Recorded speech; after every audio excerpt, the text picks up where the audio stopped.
নমস্কার বন্ধুরা, আমার চ্যানেলের আরও একটি নতুন পর্বে আপনাদের সকলকে স্বাগত।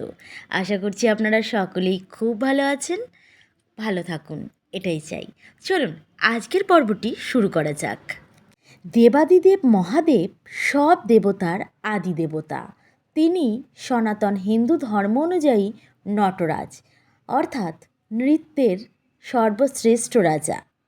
দেবাদিদেব মহাদেব হচ্ছেন নৃত্যের রাজা, আর তিনি তাণ্ডব নৃত্য নেচে থাকেন। তিনি যখন খুশি হন আনন্দের তাণ্ডব করেন, আর যখন রেগে যান তখন ক্রুদ্ধ তাণ্ডব নৃত্য শুরু করে দেন। সনাতন ধর্ম বলেন, যখনই মহাদেব ক্রুদ্ধ হন অর্থাৎ ক্ষিপ্ত হন, তখনই তিনি রুদ্র তাণ্ডব নৃত্য ধরে থাকেন। জানেন তো বন্ধুরা, মহাদেবের যে এই রুদ্র তাণ্ডব রূপ, সেটি কিন্তু দেখা গিয়েছিল দক্ষ যজ্ঞের সময়ে। আর এর পিছনেই রয়েছে একটি করুণ প্রেমের কাহিনী।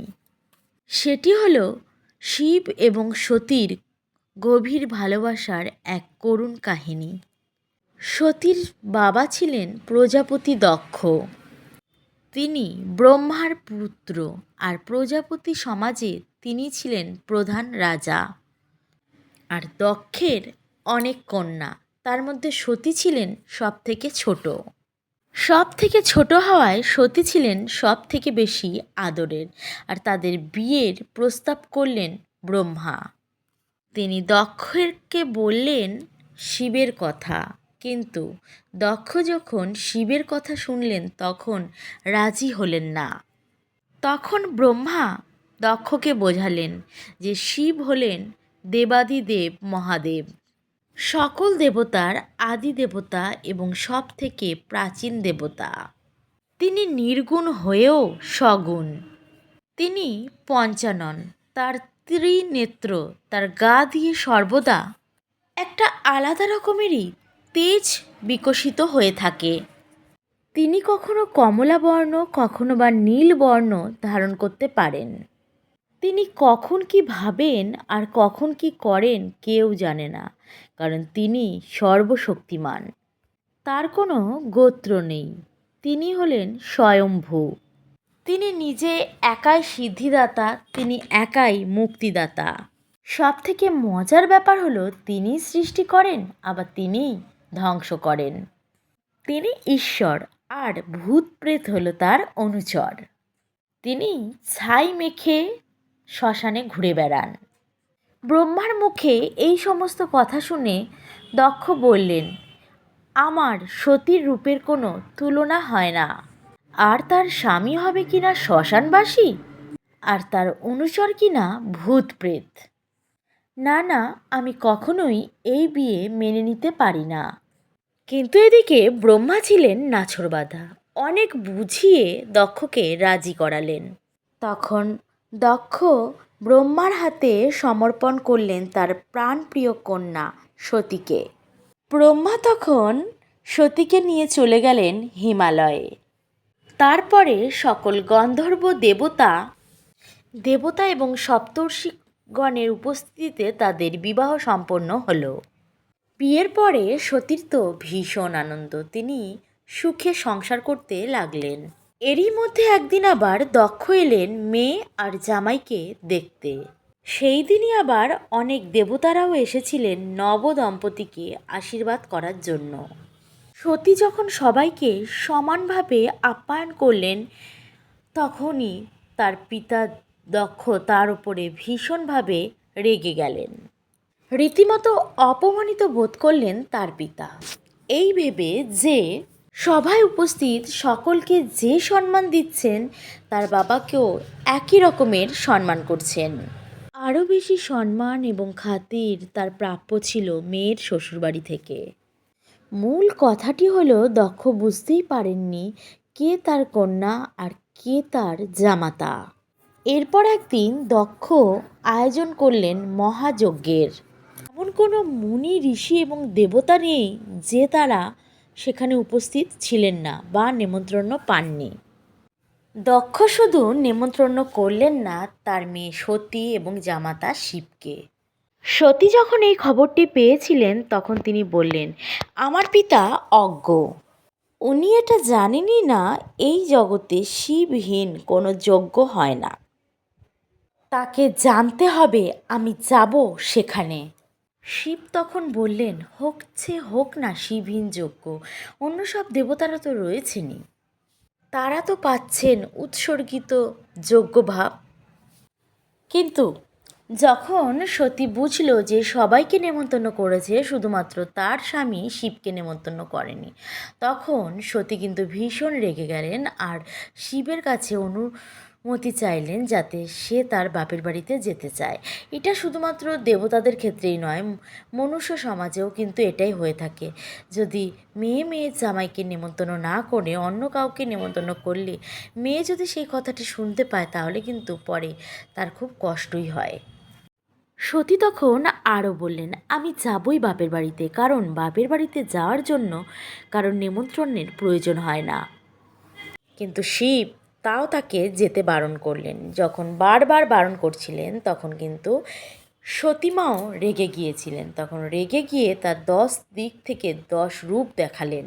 কালী, তারা, ভুবনেশ্বরী, ভৈরবী, ছিন্নমস্তা, বগলা, মাতঙ্গী, আরও অনেক কিছু। এই রূপগুলি কিন্তু সতী রাগ করে দেখিয়েছিলেন। শিব তখন বুঝতে পারলেন যে গতি ভালো না, তখন তাকে বললেন যে যাও, তবে তাড়াতাড়ি ফিরে এসো। দেবী গেলেন পিতৃগৃহে। সকল দেবতা এবং মুনি ঋষিরা তার চরণ বন্দনা করলেন। কিন্তু তার পিতা দক্ষ তার আগের অপমান একদম ভুলতে পারেননি। তিনি মেয়েকে দেখে দক্ষ মেয়েকে দেখে অপমান করলেন যে ওই দেখো, ভিখারি শিবের স্ত্রী এসেছে, এখানে সে কি করতে এসেছে। সতী এতক্ষণ নিজের অপমান সহ্য করে নিচ্ছিলেন, কিন্তু পতির যখনই অপমান শুরু হতে লাগলো তখন আর নিজেকে ঠিক রাখতে পারেননি। নিজের প্রাণবায়ু বের করে দিয়ে সেই যজ্ঞস্থলেই সে প্রাণত্যাগ করল। দেবতারা প্রলয়ের একটা আভাস পেলেন। শিবের কানে গেলেন না জানি কি কাণ্ড ঘটবে এটা ভেবে।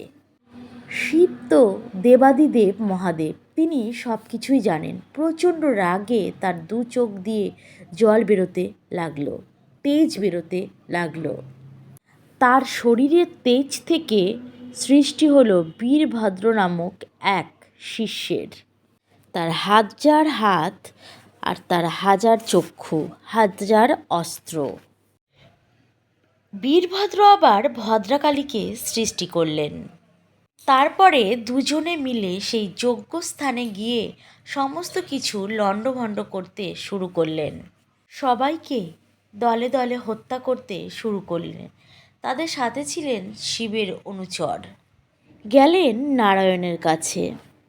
নারায়ণ আবার বীরভদ্রকে পরাস্ত করলেন। তখনই শিবের এই ভয়ঙ্কর রূপ দেখে ব্রহ্মা স্তব স্তুতি করে তাকে ঠান্ডা করলেন। শিব সন্তুষ্ট হয়ে সকলের প্রাণ ফেরত দিলেন। শুধুমাত্র দক্ষের বেলায় এটাই বললেন যে যজ্ঞে যে ছাগ বলি দিয়েছিলেন সেই ছাগলের মাথা তার দেহে যদি জোড়া যায় তবেই সে প্রাণ ফিরে পাবে। জানেন তো বন্ধুরা, তখন থেকে কিন্তু দক্ষের মাথা হয়ে গেল ছাগমুণ্ড। এবারে শিবের নজরে এলো সতীর প্রাণহীন নিথর দেহটি। তিনি ছুটে গিয়ে সতীকে কোলে তুলে নিলেন আর উচ্চস্বরে বিলাপ করতে লাগলেন। তারপরে পাগলের মতো ছুটতে ছুটতে সতীর দেহটি কাঁধে তুলে নিলেন। পাহাড়, পর্বত, জঙ্গল, মরু, সমুদ্র সমস্ত কিছু ছাড়িয়ে কখনো তিনি কাঁদছেন, কখনো তিনি নৃত্য করছেন, কখনো বা তিনি বিলাপ করছেন। সেই নৃত্য ছিল প্রবল প্রলয় নৃত্য। আর সেই নৃত্যই হলো রুদ্র তাণ্ডব রূপের নৃত্য। সেই নৃত্যের তাণ্ডব দেখে সবাই তো ভয় পেয়ে যায়, আর সবাই এটাই ভাবতে লাগেন যে এই বুঝি সব কিছু শেষ হয়ে যায়। তখন সকলে মিলে প্রভু নারায়ণের কাছে গেলেন, আর সেখানে গিয়ে সবাই নারায়ণকে বললেন, প্রভু আপনি কিছু করুন, না হলে সমস্ত কিছু ধ্বংস হয়ে যাবে। তখন নারায়ণ বললেন, যতক্ষণ সতীর দেহটি শিবের কাঁধে থাকবে ততক্ষণ এই নৃত্য চলতে থাকবে। সতীর দেহটিকে তাই জন্য ছিন্ন করতে হবে। এই বলে তিনি শিবের পেছনে পেছনে তার সুদর্শন চক্রটিকে দিয়ে দিলেন। আর তখনই সতীর দেহটি খণ্ড খণ্ড খণ্ডে বিভক্ত হতে লাগলো। আর তখনই সতীর অঙ্গ কেটে কেটে পড়তে লাগলো বিভিন্ন স্থানে। আপনারা তো হয়তো সকলেই জানেন, যেখানে যেখানে সতী মায়ের এই অঙ্গগুলো পড়েছিল সেখানে সেখানে কিন্তু এক একটা মন্দির প্রতিষ্ঠা হয়েছে। বন্ধুরা, আপনারা হয়তো সকলেই জানেন, যেখানে যেখানে সতী মায়ের অঙ্গগুলি পড়েছিল সেখানে সেখানে কিন্তু এক একটি মহাপীঠের সৃষ্টি হয়েছিল, বা এখনও সেগুলো কিন্তু বিদ্যমান। এরপরে শ্রী বিষ্ণু শিবকে বোঝালেন যে সতী মা পরবর্তী সময়ে মানে আগামী জন্মে হিমালয়ের কন্যা পার্বতী রূপে জন্ম নেবেন। আর আপনি মন খারাপ করবেন না, প্রবল তপস্যার বলে আপনাকেই সে স্বামী হিসেবে পাবে। আর এই কথাটি শোনার পর শিব শান্ত হলেন।